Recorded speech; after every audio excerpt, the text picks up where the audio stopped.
Wealth ని మిగిలిన వాళ్ళకి ఇస్తున్నారు అన్నప్పుడు మిగిలిన వాళ్ళ దగ్గర కూడా వెళ్తుంది కదా, అది టచ్ చేయట్లేదు. ఇప్పుడు మీరు నారాయణమూర్తి వెల్త్ ని మీరు డిస్ట్రిబ్యూట్ చేస్తారు, మరి విప్రో ఆయన పేరు ప్రేమ్జీ వెల్త్ ని డిస్ట్రిబ్యూట్ చేయరు. అది అన్యాయం కదా. ఆ క్వశ్చన్ మీరు రేస్ చేయలేదు. అదే అంటే ప్రద్యుమ్న గారితో కూడా అడుగుతున్నాను ఇద్దరిని. ఇప్పుడు వేరే వాళ్ళ వెల్త్, వేరే రిలీజియన్స్ వాళ్ళ వెల్త్ ని కూడా డిస్ట్రిబ్యూట్ చేయాలి కదా.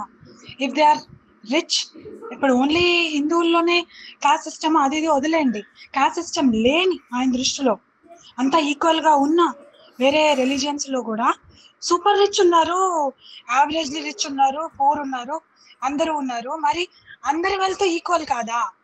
వాళ్ళు ఎలా ఇంప్లిమెంట్ చేస్తారనేది క్లియర్గా ఇవ్వలేదండి, కానీ వాళ్ళు అక్కడ ఇచ్చింది అయితే మాత్రం క్యాస్ట్ సెన్సస్ చేస్తామని మేనిఫెస్టోలో ఇచ్చారు.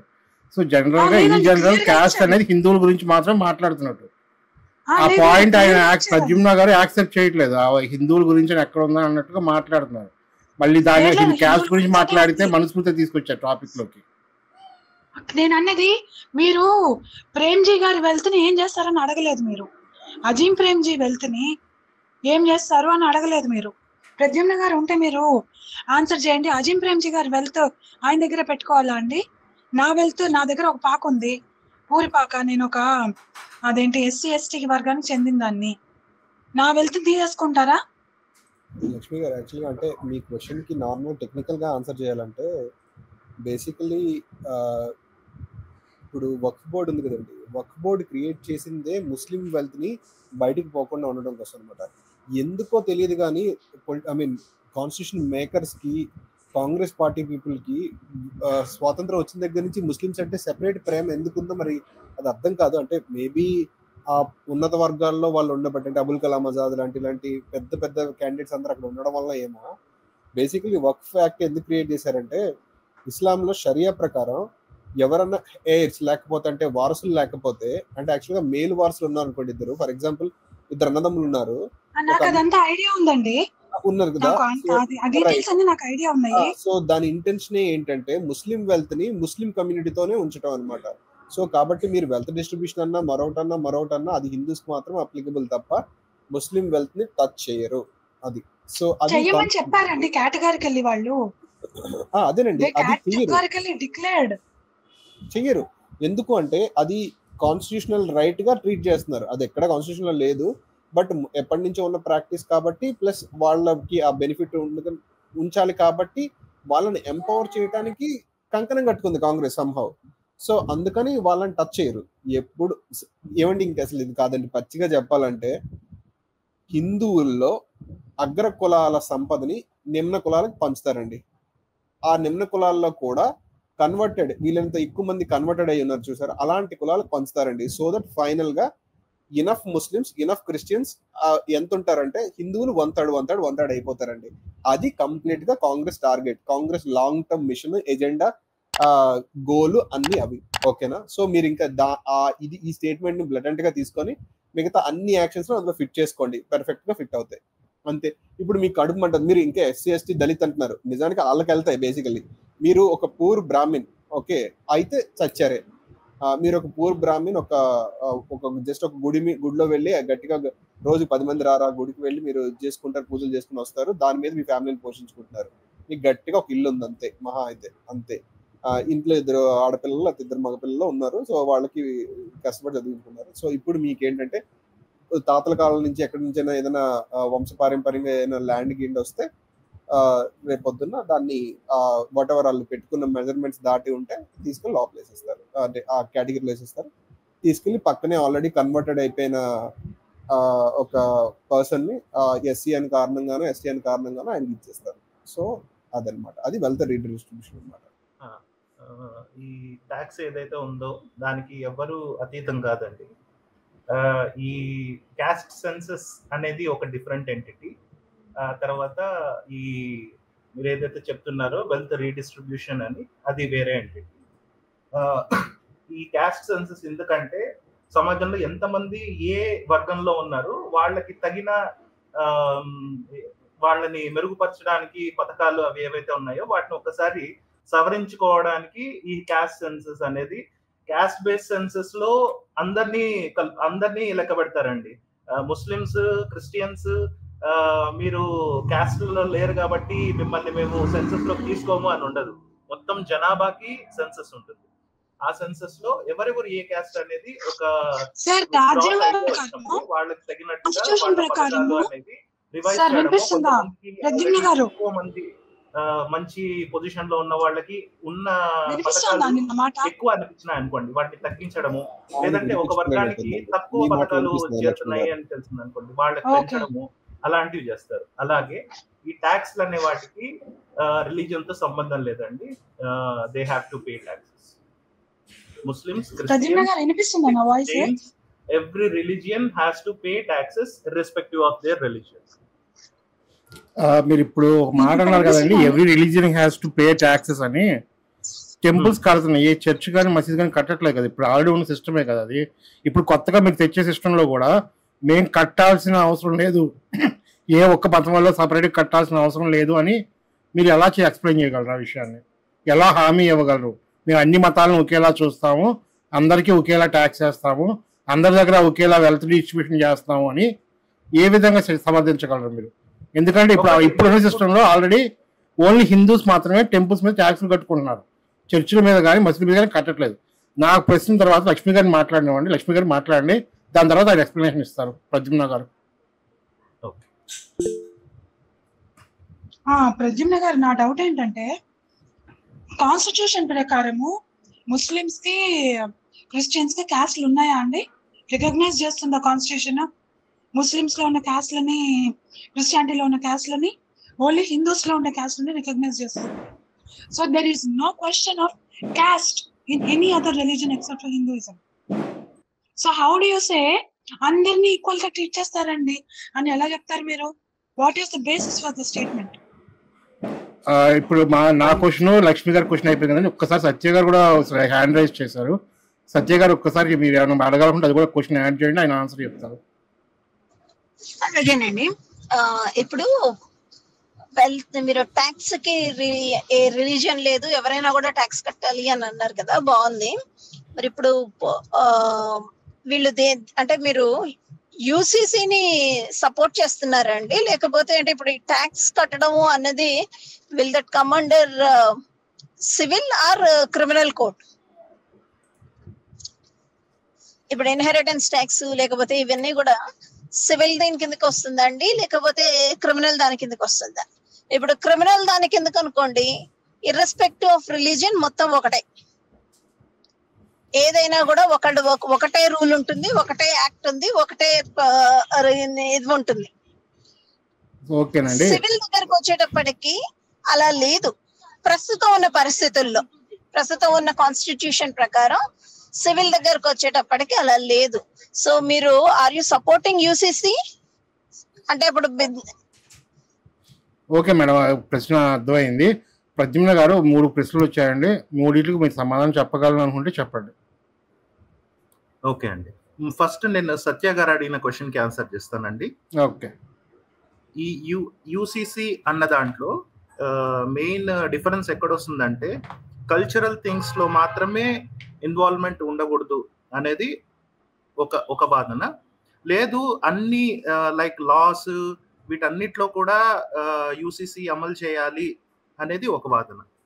ఈ కల్చరల్ థింగ్స్ లో యూసీసీ అనేది ఎందుకు పాసిబుల్ కాదు అంటే, కొన్ని మతాలలో, కొన్ని కమ్యూనిటీస్ లో మ్యాట్రిలీనియల్ కమ్యూనిటీస్ అంటారండి వాటిని. దాంట్లో ఏంటంటే తల్లి నుంచి వచ్చే వారసత్వ సంపద మనకి ఎలాగైతే తండ్రిని మెయిన్ గా బేస్ చేసుకొని మన మెజారిటీ ఆఫ్ ఇండియా ఉంటుందో, కొన్ని కమ్యూనిటీస్ లో తల్లి నుంచి వచ్చే ఇది అంటే తల్లి ఆస్తి హక్కు అన్నమాట. ఆమె ఎవరికైనా పిల్లలకి ఆమె నుంచి వస్తుంది.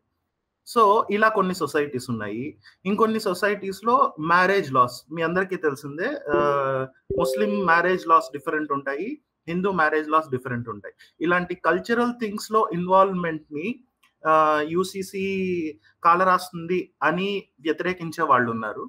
అట్ ది సేమ్ టైం లేదు మాకు ట్యాక్సులు తర్వాత ఏవైతే మీరు చెప్తున్నారో వీటన్నిటిలో కూడా మాకు ఎక్స్క్లూజన్ కావాలి, మినహాయింపు కావాలి, మా ఓన్ దీన్ని మేము ఫాలో అవుతాము, మా రూల్ని మా లాని ఫాలో అవుతాము అని చెప్పి వాదించే వాళ్ళు ఉన్నారు. అలాంటి వాళ్ళకి నేను కూడా వ్యతిరేకం అండి. లా అనేది అందరికీ సమానంగా ఉండాలి. ఎవరన్నా పన్ను ఎగవేత చేసి దానికి మతం పేరు చెప్పుకొని నేను జకాత్ మాత్రమే కడతాను, లేదంటే ఇంత మాత్రమే కడతాను, మా రిలీజియన్ ఇలా అలో చేయడం లేదు అని చెప్పినప్పుడు that should be included under UCC అనేది నా అభిప్రాయం. జస్ట్ నా ఒపీనియన్ అంతే. నెక్స్ట్ లక్ష్మి గారు ఒక క్వశ్చన్ ఆగనాడు, కంప్లీట్ చేయనండి. ప్రజ్ఞ గారు కంప్లీట్ చేసిన తర్వాత మనం మళ్ళీ ఇంకా క్వశ్చన్స్ ఉంటే అడగొచ్చు. లక్ష్మి గారు అప్పుడే అడిగిన క్వశ్చన్ ఒకసారి రిపీట్ చేస్తారా అండి? కాన్స్టిట్యూషన్ రికగ్నైజ్ చేస్తుందా వేరే రిలీజియన్స్ లో కాస్ట్ అని? అలాంటప్పుడు అన్ని కాస్ట్లను బట్టి అన్ని రిలీజియన్స్ లో వాళ్ళ ఆస్తులు తీసుకొని ఈక్వల్లీ డిస్ట్రిబ్యూట్ చేస్తారు అన్న మా స్టేట్మెంట్ మీరు ఎలా ఇస్తారు? ఒకటండి, అందరికి ఈక్వల్ గా డిస్ట్రిబ్యూట్ చేస్తారు అన్న స్టేట్మెంట్ నేను ఇవ్వలేదు. ఎవరెవరికి అవసరమో ఎవరెవరికి ఎవరెవరు వెనుకబడి ఉన్నారు తీసుకుంటారు అన్నారు.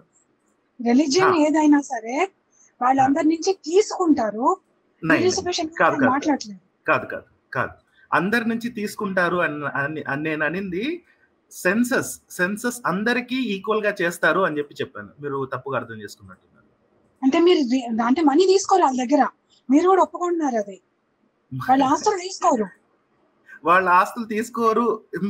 ఎవరి ఆస్తులు తీసుకోరండి. ఇక్కడ ఎవరైతే చెప్తున్నారో 97.5% టాక్స్ వేసిన గవర్నమెంట్ అండి అది. ఇందిరాగాంధీ టైంలో. Please read history for a change.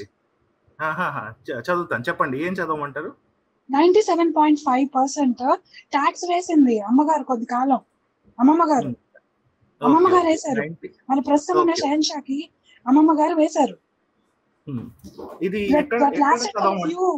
Few months. దాని తర్వాత అందరూ మరి మొట్టుకెళ్ళేసారో ఏమో తెలీదు. She took away. So what makes you think that they will not do it again? What makes you think they will do it again అండి? Because they already did it అండి. Precedence అంటారు తెలుసా? లాలో there is something called precedence. Once a judgment is given or once a deed is done, then what they say is this can repeat. Because ఒక person ఒక దొంగ ఉన్నాడండి, రోజు దొంగతనాలు చేస్తాడు. సడన్లీ వాడు వచ్చి నేను గుడ్ల పూజారినో లేకపోతే చర్చిలో ఇదే పాస్టర్నో అవుతానంటే నమ్మరు కదా. చర్చిలో పాస్టర్ అయ్యానంటే నమ్ముతారండి, అది వేరే విషయం. కానీ వాడు ప్రెసిడెన్స్ చూస్తారు. They already did it. That's why I am saying they will do it again. What makes you think that they will not do it again?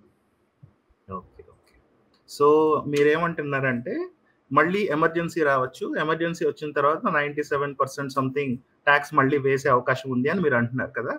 నేను ఎమర్జెన్సీ అనట్లా, ప్లీజ్ డోంట్. నేను అన్నని మాటలు అన్నాను అనకండి. 97% అని కూడా నేను అనట్లా. అది ఇప్పుడు వాళ్ళు మీకు ఒక విషయం తెలుసు కదా, మైనారిటీ అనే దానికి డెఫినేషన్ లేదు మన కంట్రీలో ఇప్పటిదాకా. There is no proper definition in the constitution. Minority అంటే ఎవరు ఏంటి అనేది ఎవరికి తెలీదు. ఎవరినో కొంతమందిని తీసుకొచ్చి మైనారిటీ అంటున్నారు. రియల్ మైనారిటీస్ ఎవరు అనేది ఎవరికి తెలీదు. సో అలాంటప్పుడు మీరు ఎవరిని మెజారిటీ అంటారు, ఎవరిని మైనారిటీ అంటారు? మీ దృష్టిలో మైనారిటీ అంటే ఎవరు? నా దృష్టి, నాకు అసలు ఏ దృష్టి లేదండి, నాకేం తెలీదు. నన్ను అడగండి. కాన్స్టిట్యూషన్ దృష్టిలో, లా దృష్టిలో, దేశం దృష్టిలో, చట్టాలు చేసే వాళ్ళ దృష్టిలో ఏంటి, అదే కావాలి మనకి. నా దృష్టి ఎందుకండి? ఇంకో క్వశ్చన్ నన్ను కంప్లీట్ చేయండి అండి.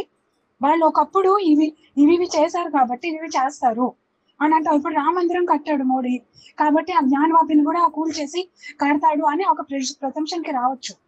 It can happen because it happened already. నేను అనేది అలాగా ఒక పని చేసినప్పుడు ఇంకోలా చేయొచ్చు. ఇంకోటి, మైనారిటీ అంటే తెలీదు, ఎంత వెల్త్, ఎక్కువ వెల్త్. నా క్వశ్చన్ ప్లీజ్ వినండి. 10,000 రూపాయలు ఉన్నోడికి 10 రూపాయలు ఉన్నోడికి మధ్య చూసుకుంటే ఆబ్వియస్లీ 10,000 ఉన్నోడు ఎక్కువ వెళ్తుంది. 1000 కోట్లు ఉన్నోడికి 10 రూపాయలు ఉన్నోడికి ఆబ్వియస్లీ తెలియదు ఎంత వెల్త్, ఎక్కువ వెల్త్ ఎలా రీడిస్ట్రిబ్యూట్ చేస్తారు అవన్నీ కూడా చెప్పలేదు. There is no hard and fast. But ఎవ్వడు ఏమి డిక్లేర్ చేయట్లా. నేను ఇది మైనారిటీ అని చెప్పలేదు, ఇంత వెల్త్, ఎక్కువ వెల్త్ అని చెప్పలేదు. ఏమీ లేని వాడికి పూరిపాకున్నోడు ఆస్తిమంతుడే. So how will they say ఇది ఎక్కువ ఆస్తి అని? అది కూడా చెప్పలేదు. సో వాడు ఇంకోటి, ఏ క్యాస్ట్ ఎక్కువ ఉంది అనేది ఎలా చెప్తారు? ఒక స్టేట్ లో ఎస్సీ, ఇంకో స్టేట్ లో అదేంటి ఓబీసీ. మీకు కూడా తెలిసే ఉంటుంది ఇది. సో అదే తెలియదు ఎవరికి ఇప్పటిదాకా, ఎవడు ఎస్సీనో ఎవడు ఓబీసీనో. సో ఎలా రీడిస్ట్రిబ్యూట్ చేస్తారు? అంత కన్ఫ్యూజింగ్ గా లేదా? ఇది ఎక్స్ప్లోర్ చేసుకోవడం కాదా అమాయకుల్ని? ఒకటండి, ఇప్పుడు 10,000 కోట్ల ఉన్న వాడి దగ్గర ఎంత ఆస్తి ఉంది, 10 రూపాయలు ఉన్న వాడి దగ్గర ఎంత ఆస్తి ఉంది అని అడిగారు కదా. మీకు వెల్త్ ట్యాక్స్ అనేది ఐడియా ఉందండి లక్ష్మి గారు? మీకు అర్థం అవుతుంది. Property tax, income tax and అదే వెల్త్ ట్యాక్స్ ఏదైతే ఉందో, ఈ రెండింటికి మధ్య డిఫరెన్స్ ఏంటి అని మీరే ఒకసారి చదవండి. నేను ఇప్పుడు చెప్పడం కంటే మీరు చదివితే ఇంకా బాగా క్లారిటీ వస్తుంది. ఇంతకు ముందు ప్రాపర్టీ ట్యాక్స్ ఉందా లేదా అన్న విషయం కూడా మీకు తెలుస్తుంది. ఆ తర్వాత మీ డౌట్స్ అన్ని మీకే క్లియర్ అవుతాయండి.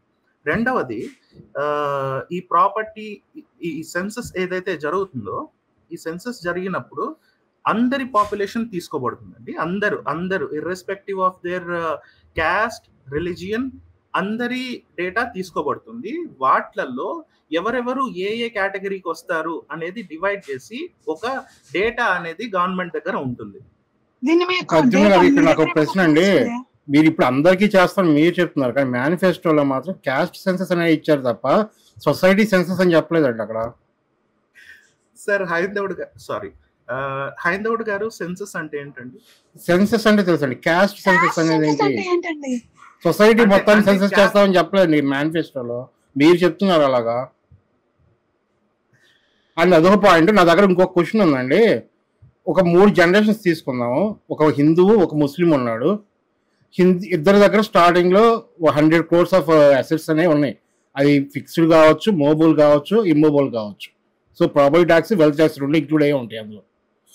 సో ఒక జనరేషన్ అయ్యేసరికి హైందవులు గవర్నమెంట్ పెట్టిన రూల్ ఏదైతే ఉందో ఇద్దరు మాత్రమే కనండి అని ఫాలో అయ్యి ఇద్దరినే కనుక్కుంటా వచ్చారు వాళ్ళు. సో 2 జనరేషన్స్ అయ్యేసరికి 4 అయ్యారు వాళ్ళు. కానీ ముస్లిమ్స్ ఆ రూల్ ఫాలో అవ్వకుండా 10 మెంబర్స్ అన్నారు. 2 జనరేషన్ దాటేసరికి 100 అయ్యారు వాళ్ళు. ఇప్పుడు వాళ్ళ దగ్గర ఉన్న 100 crores అనే ఆస్తిని డివైడ్ చేసినప్పుడు హిందూస్ దగ్గర 25 crores ఉన్నాయి ఒక్కొక్కరి దగ్గర. వాళ్ళు 4 ఉన్నారు. అదే at the same time Muslims ఒక్కొక్కరి దగ్గర ఒక్కొక్క కోటే ఉంది, కానీ వాళ్ళు 100 మంది ఉన్నారు. సో ఇప్పుడు మీరు ఆస్తి ఎవరి దగ్గర ఎక్కువ ఉందని చూస్తే ఖచ్చితంగా హిందువుల దగ్గర ఎక్కువ ఉంది. సో మీరు పంచడం అనేది కరెక్ట్ అని అంటారు అలాగా? అది నా ప్రశ్న అండి మీకు. నేను ఒక విషయం చెప్తానండి. ఈ ముస్లిమ్స్ ఎక్కువ మంది పిల్లలు కంటారు, వాళ్ళు ఎక్కువ మంది అంటే ఫర్టిలిటీ రేట్ ఎక్కువ ఉంటుంది వాళ్ళకి. ఫర్టిలిటీ రేట్ కాదండి, మామూలు పెరిగారు, అది నిజం. అది వదిలేండి, అది ఎలా పెరిగారు, ఎందుకు పెరిగారు అనేది పక్కన పెట్టండి. నేను ఈ క్వశ్చన్ హైపోథెటికల్, అది కరెక్టా కాదని చెప్పండి. హైపోథెటికల్ గా అయితే కరెక్ట్ కాదండి, బట్ అది జరగలేదు కదా. ఇప్పుడు ఏంటంటే జరిగిందండి. ఇప్పుడు మామూలుగా హైపోథెటికల్ అంటేనే జరగందండి. హైపోథెటికల్ అని ఎందుకన్నా అంటే 10 మంది కంటారన్న విషయంలో నేను హైపోథెటికల్ అన్నానండి. కానీ వాళ్ళు కనడం, వాళ్ళు గ్రోత్ అవ్వడం కరెక్టే. అది జరిగింది. అది నేను కావాలంటే ఆర్టికల్ ఇప్పుడే పింగ్ చేస్తాను కాసేపట్లో. కానీ నేను చెప్పినంత రేంజ్ లో జరగలేదు. నేను చెప్పింది నేను ఎగ్జాగరేట్ చేసి చెప్పాను కాబట్టి హైపోథెటికల్ అని వాడాను. లేదండి, చాలా చోట్ల 10 మంది, యూపీలో 4 పిల్లలు వెరీ కామన్. మన దగ్గర తక్కువ, కానీ మన దగ్గర కొంచెం ఎడ్యుకేటెడ్ ఏరియా కాబట్టి. లేదండి, హిందూస్ హ్యావ్ స్ట్రంక్ అండి, ముస్లిమ్స్ హ్యావ్ గ్రూ అండి. ప్రద్యుమ్న గారు మనం ఏ స్టడీస్ చూడక్కర్లేదండి యాక్చువల్ గా. రాజు గారు క్షమించాలి, మీరు అది కాదు అని మీరు ఇప్పుడు అంటే నేను ప్రూఫ్స్ పట్టుకొస్తాను, లేదు ఆ ప్రిటెక్స్ తో వెళ్ళిపోయి ఆన్సర్ చేస్తానంటే చేయండి. ఇది కాదు అంటే నేను Hindus have shrunk since recent గా ఒక ఆర్టికల్ పబ్లిష్ అయింది. Hindus percentage shrunk, wealth shrunk, minorities have increased. మీరు అంటే ఇప్పుడు హైందవుడు గారు చెప్పినట్టు 10 times ఇంక్రీజ్ అయిందా లేదా పక్కన పెడితే గ్రాడ్యువల్ గా అయితే తగ్గింది ఓవర్ ద స్వతంత్రం వచ్చిన దగ్గర నుంచి ఇప్పుడు దాకా. మీరు అది కాదు అంటారంటే అది సెపరేట్, దాన్ని నేను ప్రూవ్ చేస్తాను. మీ ఆన్సర్ చేయండి, ఈ లోపు నేను ఆర్టికల్ పింగ్ చేస్తాను. లేదు అలా అనుకుని ఆన్సర్ చేసుకుంటారంటే చేసుకోండి. నేను 10 times అనేది హైపోథెటికల్ అని చెప్పానండి, కానీ గ్రోత్ అనేది మాత్రం రియలిస్టిక్. అది ప్రజ్ఞ గారు సమాధానం చెప్పగలరా? చెప్తున్నానండి. Percentage of Hindus versus Muslims తీసుకుంటే గ్రోత్ ఉంది, ముస్లిమ్స్ ది గ్రోత్ ఉంది, హిందూస్ ది తగ్గింది అని చెప్పారు, కరెక్టే. But you have to see one thing, minorities లో ఉన్న ఫ్లక్చువేషన్స్ ఎప్పుడే కానీ వెరీ వైబ్రెంట్ ఉంటాయి, ఎక్కువ కనిపిస్తాయి. ఒక మెజారిటేరియన్ పాపులేషన్ లో ఏమన్నా ఫ్లక్చువేషన్స్ వచ్చినప్పుడు అది రిఫ్లెక్ట్ అవ్వడానికి టైం పడుతుంది, right? And as of now urban పాపులేషన్లో తీసుకుంటే బోత్ హిందూస్ అండ్ ముస్లిమ్స్ వాళ్ళ ఫర్టిలిటీ రేట్, వాళ్ళ పిల్లలు ఎంతమంది పిల్లలు ఉన్నారు ఒక్కొక్క ఫ్యామిలీలో అనేది చూసుకుంటే they are following the rules. Rural పాపులేషన్లో అన్ఎడ్యుకేటెడ్ పాపులేషన్లో కనుక చూసుకుంటే ముస్లిమ్స్తో పాటు హిందూస్లో కూడా the number of children in each family అనేది ఇప్పటికీ అలాగే ఉందండి. 3-4 ఉన్నారు. ముస్లిం సైడ్ 3-4 ఉంటే హిందూ సైడ్ కూడా 3-4 ఉన్నారు. ఫర్టిలిటీ రేట్ అప్పటి నుంచి తీసుకుంటే కనుక బోత్ ద పాపులేషన్స్ లో తగ్గింది. ఎందుకంటే because of family planning and redistribution గురించి అండి, ఎట్లా రీడిస్ట్రిబ్యూట్ చేస్తారు అని. ఎట్లా రీడిస్ట్రిబ్యూట్ చేస్తారు అంటే నాకు అర్థం కాల, మీ క్వశ్చన్ అర్థం కాల. మళ్ళీ అడుగుతున్నానండి. ఒకప్పుడు హిందువుల దగ్గర ఎంత వస్తుందో అజ్యూమ్ చేసుకోండి, ఎంత వస్తుందో ముస్లిమ్స్ దగ్గర కూడా అంతే వస్తుంది. కానీ ఈరోజు పాపులేషన్ గ్రోత్ వల్ల ముస్లిమ్స్ దగ్గర ఎక్కువైపోయారు కాబట్టి వాళ్ళ దగ్గర పర్ హెడ్, అంటే దీన్ని మీకు ఎలా చెప్పాలంటే బెస్ట్ ఎగ్జాంపుల్ చెప్తున్నానండి. మన డెవలప్డ్ కంట్రీస్ ఏమైనా తీసుకోండి, యూకే కానీ జర్మనీ కానీ తీసుకోండి, జీడిపి పర్ క్యాపిటా వాళ్ళు చాలా ఎక్కువ ఉంటుంది. మన జీడిపిలో ఆల్మోస్ట్ వాళ్ళకి ఈక్వల్ అయినా సరే పర్ క్యాపిటా వాళ్ళది ఎక్కువ ఉంటుంది. మన దానిలో 10 times ఉంటుంది. మన జీడిపి పర్ క్యాపిటా చాలా తక్కువ ఉంటుంది. అలాగే ఇప్పుడు జీడిపి పర్ క్యాపిటల్ మన హిందూస్కి ముస్లిమ్స్ తీసుకుంటే ఒకప్పుడు ఇద్దరిది ఈక్వల్గా ఉన్నా సరే ఈ రోజున హిందూస్ది ఎక్కువ ఉంది. ఎందుకంటే హిందూస్ గ్రోత్ లేదు కాబట్టి. కానీ ముస్లిమ్స్ తక్కువ ఉంది ఎందుకంటే వాళ్ళ పాపులేషన్ బస్ట్ అయింది కాబట్టి. సో ఈ టైంలో హిందూస్ కంట్రోల్గా ఫ్యామిలీ ప్లానింగ్ చేసుకుని వచ్చారు కాబట్టి వాళ్ళని పేనలైజ్ చేయడం అనేది కరెక్టేనా? ఒక్కసారి నేనేం చెప్పదలుచుకున్నానంటే మన ఇండియాలో హిందూ పాపులేషన్ పర్సంటేజ్ ఎంత అండి? ఇంతకు ముందు లాస్ట్ సెన్సెస్ 78 అండి, 2011 సెన్సెస్ ప్రకారం 78%. అండ్ ముస్లిం పాపులేషన్ ఎంత అండి? ఆ టైం సెన్సెస్ ప్రకారం 14 అనుకుంటా, ఎంతో నాకు కరెక్ట్గా ఐడియా లేదు, నెంబర్ నేను చూడాలి, ఇది నేను ఎగ్జాక్ట్గా చెప్పట్లేదు. ఓకే, 14%. మనం రఫ్గా క్యాలిక్యులేషన్ పర్పస్ కోసం అప్పుడు మన ఇండియాలో 100 crores ఆఫ్ పాపులేషన్ ఉన్నారు అనుకుందాం, రైట్? 100 crores పాపులేషన్లో 14 crores ముస్లిమ్స్, 78 అన్నారా మీరు? అవునండి. 78 crores హిందూస్, రైట్? ఇప్పుడు 78 crores హిందూ పాపులేషన్ లో 1% అంటే ఎంత అండి? 1% 0.7 crores. 0.7. అయితే ముస్లిం పాపులేషన్ లో 1% అంటే మీరు క్యాల్కులేట్ చేయండి సార్, అన్ని అడుగుతున్నారండి. 0.7 crores అంటే 70,000 అనుకుందాం. వీళ్ళు ఎంత మంది ఉంటారు? 14,000. సార్ క్వశ్చన్ అక్కడ ఎంత మంది ఉన్నారు అన్నది కదండి. ఇప్పుడు వెల్త్ అనేది వెల్త్ రీడిస్ట్రిబ్యూషన్ గురించి మాట్లాడతాం, మళ్ళీ మీరు వాళ్ళ తక్కువ మంది ఉన్నారంటారండి, నాకు అర్థం కాలేదు సార్. నేను చెప్పేది మీకు అదే సార్, ఎక్కువ పాపులేషన్ ఉన్న దాంట్లో ఫ్లక్చువేషన్స్ కనపడడం చాలా కష్టము. మీకు ఎంత ఫ్లక్చువేషన్ ఉన్నా కూడా, నంబర్స్ లో ఫ్లక్చువేషన్ ఉన్నా కూడా పర్సంటేజ్ లో అది రిఫ్లెక్ట్ అవ్వదు. ఒకసారి సార్ ఎవరన్నా కొంచెం ఆ స్క్రీన్ షాట్ అది పెట్టండి స్క్రీన్ మీద, రీసెంట్ గా వచ్చిన పాపులేషన్ బర్స్ట్ అనేది. ఇంత మాట్లాడి వేస్ట్ అండి, ఈయన దేనికి ఆన్సర్ చేయట్లేదు. 10 కోట్లు 20 కోట్లు ఒకటి దగ్గర ఉండి ఒక 25 మంది దగ్గర కోటి ఉంటే ఏం చేస్తావయ్యా అని అడిగితే అది చెప్పకుండా చెప్తున్నాడు ఇందా నుంచి. సారీ అండి, నేను చాలా బ్లంట్ గా మాట్లాడుతున్నా. He's deviating the point. He's not answering. ఆయన వెల్త్ రీడిస్ట్రిబ్యూషన్ ఇర్రెస్పాన్సిబుల్ గా ఉన్న ఒక సొసైటీకి, రెస్పాన్సిబుల్ గా ఉండే ఒక సొసైటీకి రెండింటి మధ్య మీరు వెల్త్ రీడిస్ట్రిబ్యూషన్ ఎలా చేస్తారు అని అడుగుతున్నారు హైందవుడు గారు. మీరు పాయింట్ ఆన్సర్ చేసింది సార్ ప్రతిమ గారు. మీరు యాక్చువల్గా వాల్యుబుల్ గా ఏదైనా చెప్తారనేసి యాక్చువల్గా ఇప్పుడు నేను మీరు ప్రీవియస్గా చూసుకుంటే చాలా డిబేట్ గా చేయగలను, కానీ మీరు ఏదైనా వాల్యూ ఎడిషన్ గా ఆన్సర్ చేస్తారని చెప్పేసి అసలు మేము దూరట్లేదు మధ్యలో. అంటే నేను కానీ హైందవుడు గారు కానీ పృథ్వీ గారు కానీ రాజా గారు కానీ అందరూ కామ్ గా ఉన్నాం. సో మీరు just go on with the point అంతే. థింకింగ్ మంకీ గారు, నేను చెప్పిన వాటిలో ఏవైనా తప్పులు ఉన్నాయి, పలానా చోట మీరు తప్పు చెప్పారు అని చెప్తే I will accept that and I will leave this. అదే అగైన్ సేమ్ థింగ్, నేను ఇక్కడ మిమ్మల్ని జడ్జి చేయడానికి నేను ఇప్పుడు చేయను, ఎందుకంటే నేను మీతో డిబేట్ చేయట్లేదు. నెక్స్ట్ ఇప్పుడు ఓన్లీ థింగ్ ఏంటంటే ఆవిడ ఒపీనియన్ ప్రకారం ఏంటంటే మీరు డ్రాగ్ చేస్తున్నారు తప్ప ఆన్సర్ చేయట్లేదు అంటారు. సో దానికి మీరు ఆన్సర్ చేసుకోండి అంతే, ఇంకా అంత మించి నేను అది ఎస్ అని అన్ను, నో అని అన్ను. అదే మీరు ఒక ఆన్సర్ చెప్తే మీరు తప్ప రైటా చెప్పచ్చండి, మీరు ఆన్సర్ చేయట్లేదు. మీరు దయచేసి నా పాయింట్ అర్థం చేసుకోండి. ఇందాంచి మీరు జస్ట్ ఒక సింపుల్ క్వశ్చన్, ఆయన ఒక సినారియో కూడా చెప్పి అడిగితే మళ్ళీ చెప్పండి అన్నారు, ఆయన మళ్ళీ చెప్పారు హైందవుడు గారు. అది చెప్పినా కూడా మీరు ఆ పాయింట్ కి రావట్లేదు. మీరు how do you distribute wealth between people who are responsible, వాళ్ళు సొసైటీలో లాస్ అన్ని ఫాలో అయ్యి గవర్నమెంట్ ఏది చెప్తే అది. మీరు అన్న ఎమర్జెన్సీ టైంలో బలవంతంగా పట్టుకెళ్ళి ఏం చేస్తారో మీకు తెలుసు, మగవాళ్ళని అవన్నీ చేసినా కానీ పడుండి ఏమి మాట్లాడకుండా ఎవ్రీథింగ్ గవర్నమెంట్ లా చెప్పినట్టు చేసే వాళ్ళకి మా ఇష్టము అని చెప్పే వాళ్ళకి మధ్య మీరు వెల్త్ డిస్ట్రిబ్యూషన్ ఎలా చేస్తారు? ఆయన అడుగుతుంది అది. ఆ ఒక్క పాయింట్ మీరు ఆన్సర్ చేయట్లేదు. లక్ష్మి గారు నేను పావు గంట నుంచి చెప్పిన దాంట్లో మీకు ఏం అర్థమైంది? ఒక పాయింట్ చెప్పండి. మీరు అసలు ఏమన్నా చెప్పారా అండి? ఇంతమంది ఉంటే ఎక్కువ 78 14 30 ఇది చెప్తున్నారు కానీ ఎట్లా చేస్తారు అని చెప్పట్లేదు. మీరు ఎంత ఉంటే ఏంటండి? హిందూస్ 4 ఉన్నారు, ముస్లిమ్స్ 100 మంది ఉన్నారు, ఏదో ఒక లెక్క పెట్టుకోండి. మీరు ఒకళ్ళ దగ్గర ఎక్కువ ఉంది, ఒకళ్ళ దగ్గర తక్కువ ఉంది. డీటెయిల్స్ ఎందుకు? Why are you going into the details? అవసరం లేదు. మీరు ఒక హైపోథెటికల్ సినారియో చెప్పారు, హైపోథెటికల్ ఆయన చెప్పారు స్పెసిఫిక్ గా. హైపోథెటికల్ లో మీరు చెప్పండి అంటే మీరు అది కూడా చెప్పట్లేదు. ఐఎమ్ సారీ హైందవుడు గారు, లక్ష్మి గారు, అజయ్ గారు. No. I'm not apologizing to you. I'm sorry that I came.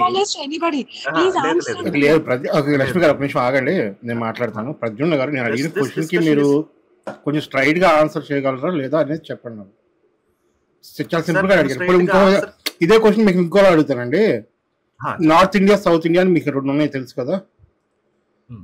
స్వాతంత్రం వచ్చినప్పుడు పాపులేషన్ ఎలా ఉందో సెన్సస్ అనేది మన దగ్గర ఉంది. ఈ రోజున వాళ్ళ నార్త్ ఇండియా పాపులేషన్ బరస్ట్ అయింది. ఇప్పుడు మనకి ఈ ఎంపీ సీట్స్ ని రీఆర్గనైజ్ చేస్తాం అంటున్నారు. అది మేబీ ఇంకో 5 years చేస్తారు. పాపులేషన్ బేస్డ్ చేస్తే కనుక సౌత్ ఇండియా వాళ్ళ ఎంపీ సీట్స్ తగ్గుతాయి ఈ రేషియో, నార్త్ ఇండియా వాళ్ళ రేషియో పెరుగుద్ది. సో దీన్ని మీరు ఇప్పుడు పాపులేషన్ బేస్డ్ రీఆర్గనైజేషన్ చేసేటప్పుడు దీన్ని ఎలా సమర్థిస్తారు? సారీ అండి, నాకు దీని గురించి ఐడియా లేదు. సో నేను దీని గురించి మాట్లాడతాను. Thank you sir.